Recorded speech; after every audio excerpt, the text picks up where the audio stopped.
ഇന്നലെ രാത്രി ഞങ്ങൾ ഉറങ്ങിയിട്ടില്ല സാറേ. വീടിന്റെ പുറത്തൊരനക്കം കേട്ട എല്ലാരും കൂടി എണീറ്റ് ഓടി വരും. വീടോടെ കത്തിച്ചു കളയുമെന്നൊക്കെയാ മൂർത്തി സാറിന്റെ ആളുകൾ പറയുന്നത്.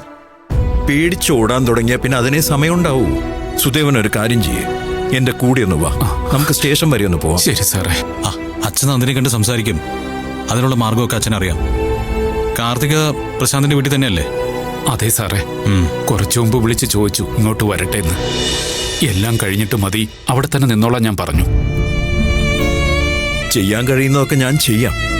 നിങ്ങൾ ഒറ്റപ്പെട്ടു പോയി എന്നൊന്നും പേടിക്കണ്ട. അങ്ങനെ ഒരു പേടി ഇപ്പൊ ഇല്ല സാറേ. സൂര്യ സാർ അങ്ങനെയാ ഞങ്ങളോട് പെരുമാറിയത്. ഞങ്ങൾ പോലും പ്രതീക്ഷിക്കാത്ത രീതിയിൽ ഞങ്ങളുടെ കൂടെ നിന്നു, ഞങ്ങളെ ആശ്വസിപ്പിച്ചു. അതുകൂടി ഇല്ലായിരുന്നെങ്കിൽ ഞങ്ങൾ തളർന്നു പോയേനെ സാറേ. സൂര്യ, ആദ്യം നമുക്ക് സ്റ്റേഷനിലോട്ട് പോവാം. കേസ് ചാർജ് ചെയ്യാതിരിക്കുന്നത് ഏത് രീതിയിലാണെന്ന് അറിയണം. അതിനുശേഷം അഡ്വക്കേറ്റിനെ അറേഞ്ച് ചെയ്യാം. ആ പയ്യന്റെ അപ്ഡേഷൻ എന്തെങ്കിലും ഉണ്ടോ? ഞാൻ സ്റ്റേഷനിൽ ഒരു പോലീസുകാരനോട് ചോദിച്ചിരുന്നു.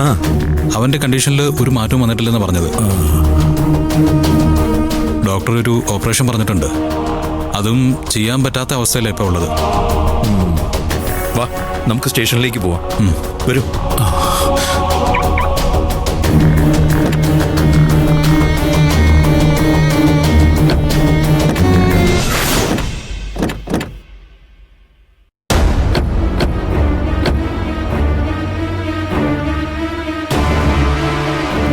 സാറേ, ഞാനിവിടെ നിന്നോളാം, നിങ്ങൾ പോയിട്ട് വാ.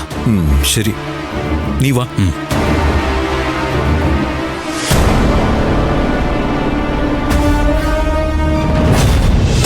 കാര്യങ്ങളൊക്കെ കൃത്യമല്ലടോ. അവസാനം എല്ലാം ഒരുക്കി വെച്ചിട്ട് കാര്യങ്ങൾ കൈവിട്ടു പോയെന്ന് പറയൂ. ഓക്കെ, ചെയ്യാനുള്ളത് എത്രയും പെട്ടെന്ന് വേണം. ശരി എന്നാ.